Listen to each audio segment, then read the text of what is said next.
Aujourd'hui, c'est la journée internationale des droits de l'enfant.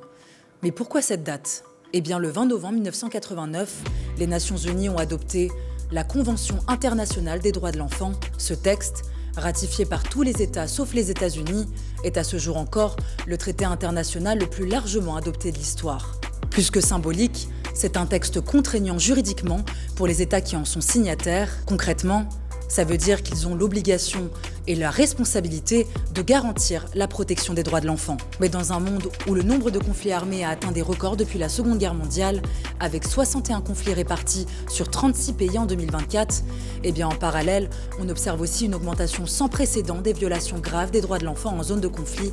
L'ONU recense une augmentation de 35% des cas de violences sexuelles. Les attaques contre les hôpitaux et les écoles ont quant à elles augmenté de 44%. Un constat alarmant dans un contexte où un enfant sur 6 dans le monde vit dans une zone de conflit, soit 473 millions. Pour vous donner un ordre d'idée, c'est plus que la population totale de l'Union européenne.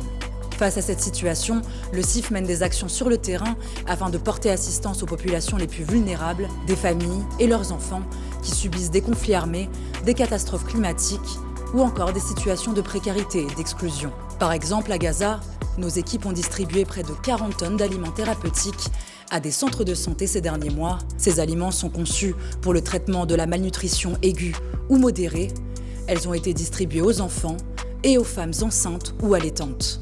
En Syrie, nos équipes ont réhabilité des écoles endommagées ou détruites pendant la guerre. Elles ont aussi mené des projets éducatifs auprès des enfants et des jeunes déplacés, déscolarisés ou sans ressources. Autre exemple, au Yémen, où le CIF soutient financièrement des familles déplacées par la guerre, notamment par le biais de transferts monétaires, afin de subvenir aux besoins de leurs enfants et ainsi réduire les risques de violence, comme le travail forcé, le mariage précoce ou encore l'abandon.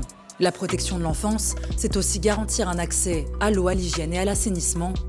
Dans un contexte où les enfants sont particulièrement exposés au risque de maladies hydriques et d'épidémies. Pour garantir ces droits fondamentaux, nos équipes déploient des projets en faveur de l'accès à l'eau et à l'assainissement, notamment via le forage de puits, la distribution de purificateurs d'eau ou encore l'appui à des communautés agricoles au Tchad, à Madagascar, au Sénégal ou au Pakistan.